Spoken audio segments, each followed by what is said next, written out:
I'm Meg Mosier, and I'm the language arts teacher here for Katie and for the rest of these great 8th graders. And we are studying editorial units, or we're studying editorials.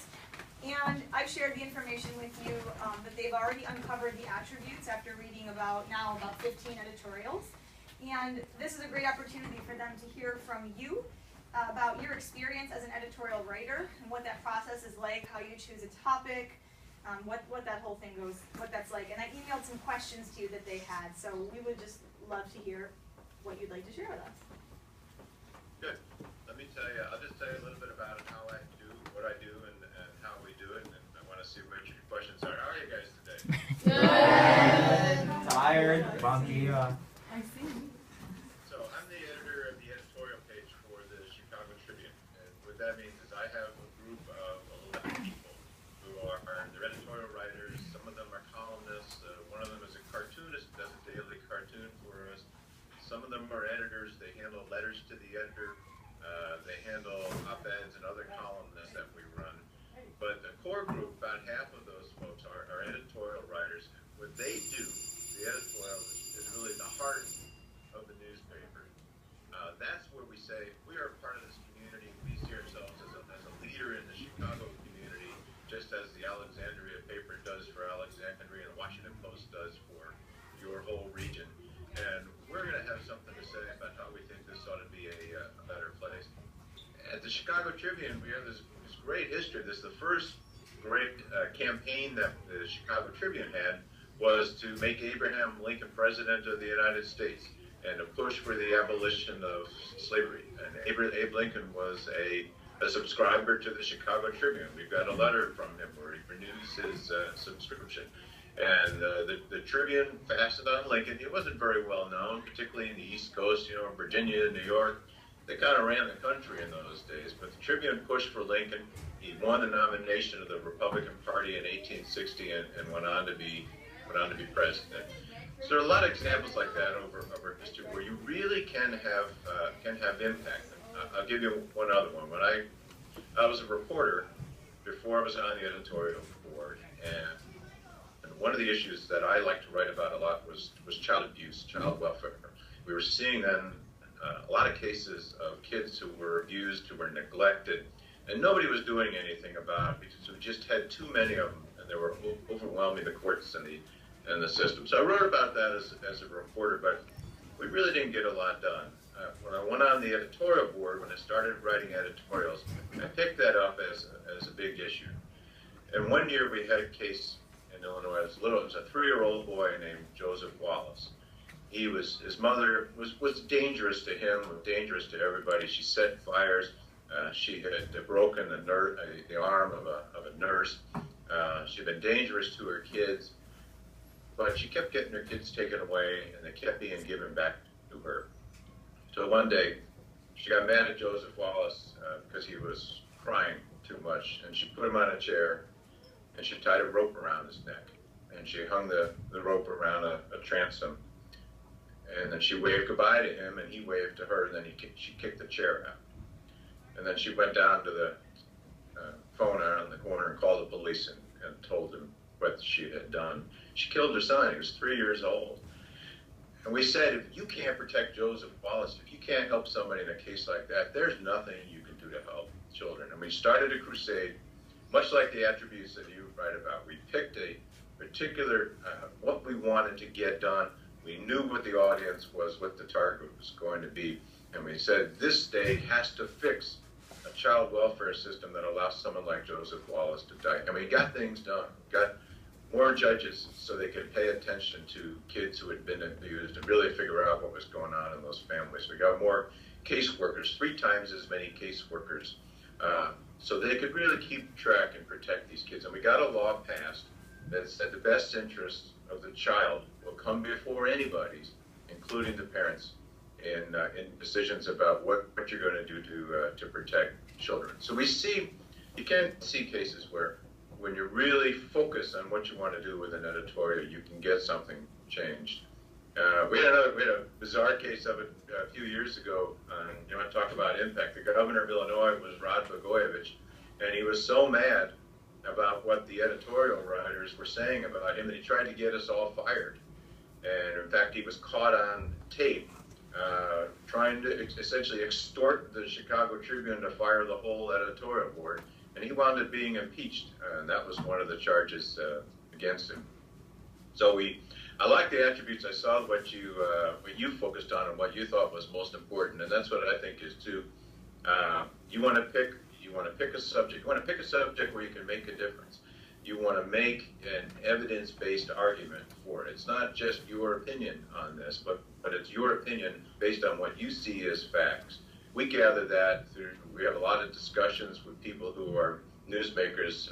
When I get done here, I'm going to meet with a U.S. senator from Wisconsin who wants to talk about how he thinks you could fix Obamacare.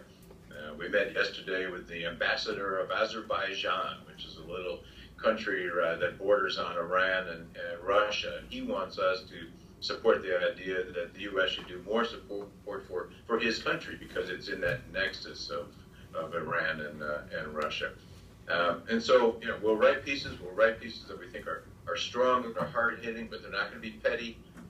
They're not going to be mean-spirited. They really want to do, what they want to do is bring people over to to persuade people to believe what we're telling them they ought to think.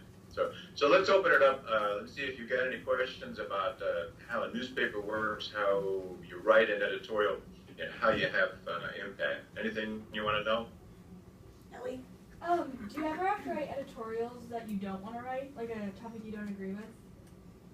Well, the rest of them do, but I get to make the decision on what we're going to say on something. And when I do that, it's not necessarily my personal view.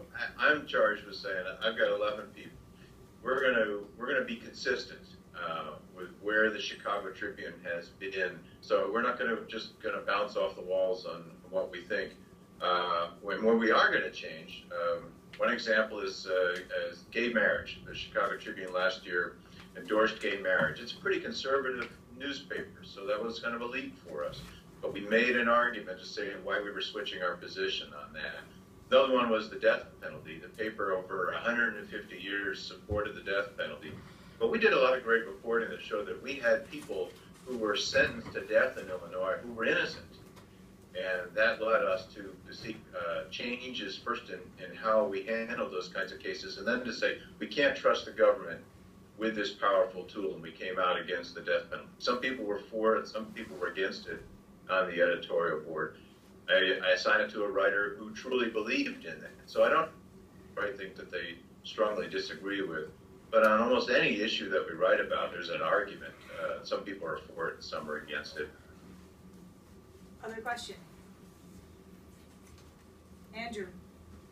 What's the hardest thing you've ever had to write about?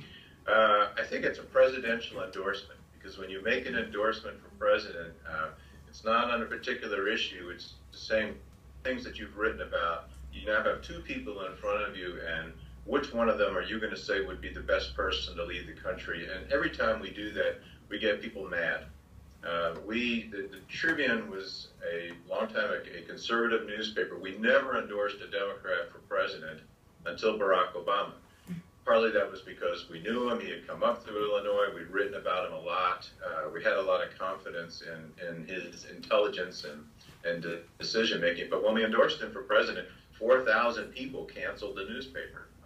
And a lot of people, when we endorsed him the second time, a lot of people did. When we endorsed George Bush 4 years before that, 4,000 people canceled the paper. So that's one where probably not moving a lot of votes, but you are getting a lot of energy out of people, and a lot of times you get people mad. Will? How long does it usually take to write an editorial? We meet about 10 o'clock in the morning. Everybody gets together and we have an argument. We decide what we're going to write about for that day, and then the writers have the rest of that day until about 4 o'clock to make their calls, get their evidence, and write the editorial. Sometimes you got to do it half an hour or in an hour, like when I don't know if you're following this, but when the U.S. Senate yesterday changed the filibuster rules in the afternoon, we quickly turned around and wrote a piece saying we thought that was a big mistake. But that was a piece that was done in about an hour. Oh. You just shocked them. Which is a good thing. Reed. What was the best editorial that you've seen?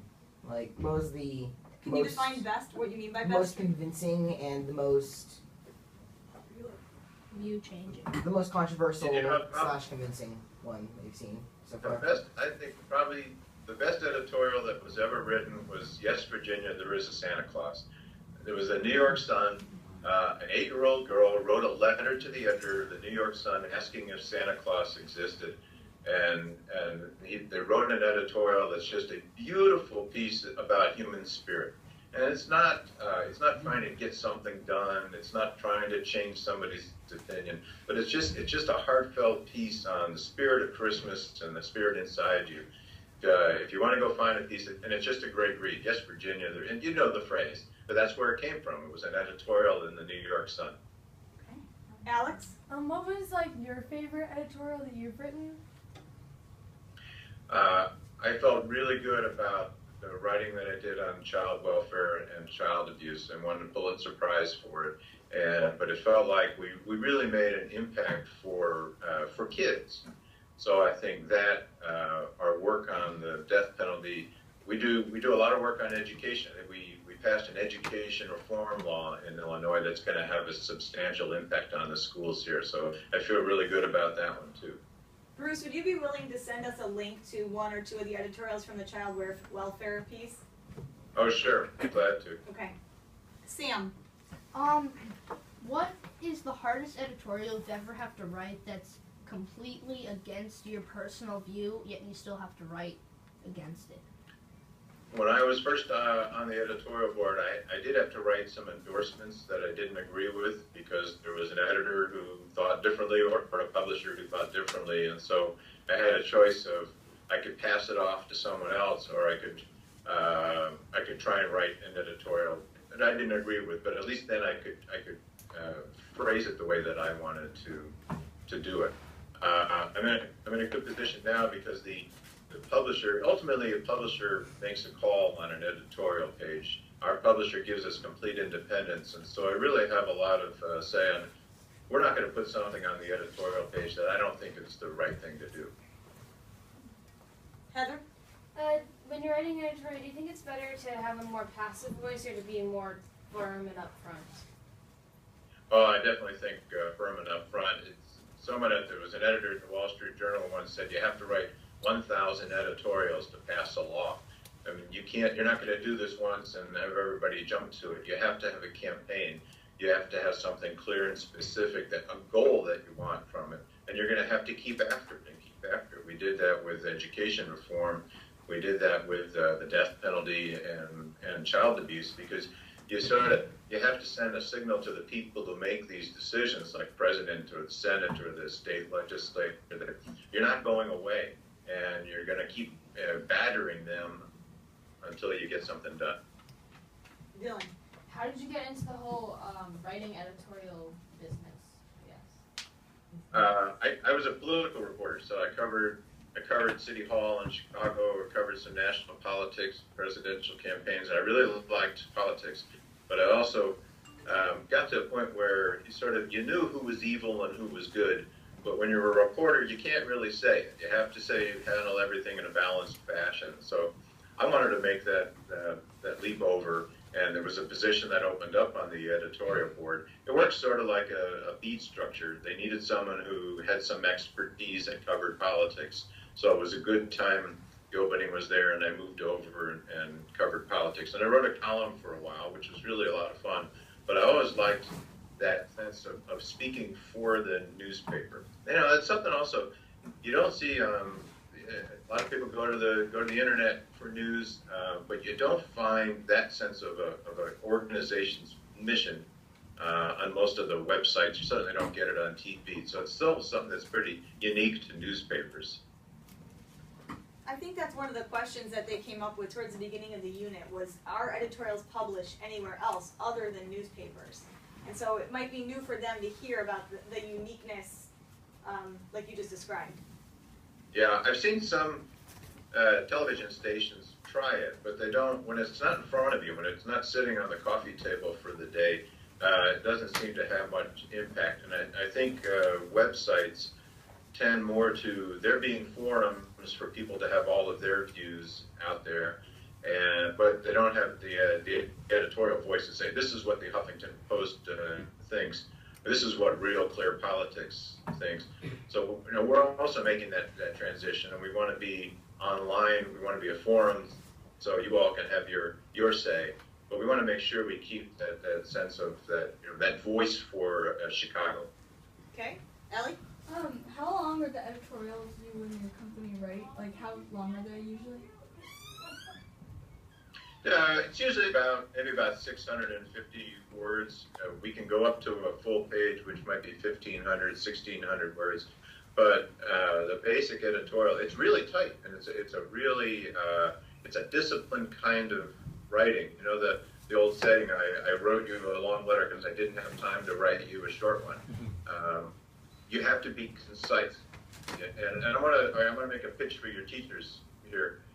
Whatever you do in life, you're going to find out that if you are a clear writer, it's going to reflect well on you. So I really want to emphasize that knowing how to put a sentence together, how to write in the active voice, how to put a paragraph together, paying attention to spelling, is going to be essential to anything that you do. So pay attention to them. More questions? Andrew? How do you pick a good topic? If you can't think of anything, how do you find something? What are the qualities of a good topic? Like, how do you find a good topic? The most important ones that we do are the ones where can you change a law? Can you change a position that a governor is going to take? Can you influence what the White House is going to say? We know that the political leaders pay attention closely because they respond quickly to what we say. But we also know it can't all be force-feeding public policy stuff. And so we try and write about fun stuff. There was a big Chicago was in a war with Jon Stewart in The Daily Show when Jon Stewart wrote a piece about the New World Trade Center is going to be taller than the Willis Tower in Chicago. Right now, we have the tallest building in the U.S., but somebody that nobody's ever heard of decided they're going to get it. So Jon Stewart wrote a piece that's kind of, the heck with you, Chicago. And by the way, your pizza stinks. And that started, the Mayor Rahm Emanuel sent Jon Stewart some pizza with dead fish on it. And so we got a piece today just saying, well, all right, we do have better pizza. It's just a fun piece talking about the pizza wars between New York and Chicago. It's not going to influence anything, but it was just a chance to have some fun. We've written about, I sent over to Meg an editorial that we did saying why people should be allowed to have their dogs in restaurants when they're outside. It was an issue in Chicago. And ultimately, they said, it's not a bad thing to be able to bring your dog, at least when you're at an outside cafe. Oh, thank you. So some of it's just silly stuff. Sam? I don't know. I've never seen an editorial in the paper. I don't read it much. But do you ever get, front page, sections that are, that show your editorials and then, a link to the page that it's at? Yeah, we've been doing more and more of that. We do... one of the things what we do is, so I have no say on news coverage because I'm the opinion writer, the editor of the opinion section. So we keep that separate so people understand that the reporters are not being influenced by the editorial position. And the news reporters have no say on what we do on the editorial page. But we also recognize the front page is still a place to have impact. We're doing a project right now where we've asked everybody, we said, Chicago, we have a murder problem. We've got a housing problem. We have one out of 3 young people in Chicago who never finishes high school. So 10,000 people, 10,000 18-year-olds every year leave school without a degree. So we've been doing a series that's focused on all of that, on how we did it, to strengthen families, how we need to make better schools. It's all going to help us deal with the crime problem. How are you going to, all the holistic approach, and we've been putting that on the front page every Sunday. And so far, we've asked people to say, we want your ideas, Chicago, to help us build the city up. We've had about 500 responses so far. And I think part of that is because people saw it on the top of the front page and said, hey, they're really serious. Another question? Zach. What inspired you to become an editorial writer? Just like, what? Partly it was Watergate. I was about your age when Watergate was going on, and I watched the New York Times and the Washington Post expose a president who was committing crimes, and you see the impact of their reporting took down Richard Nixon. And I said, I want to be part of that. And so that really pushed. I was writing about sport. I like writing about sports. I like writing about music. But watching that, I said, what I really want to do is write about politics and government. And I saw the newspaper, the journalism would be a really strong way to do that. Another question?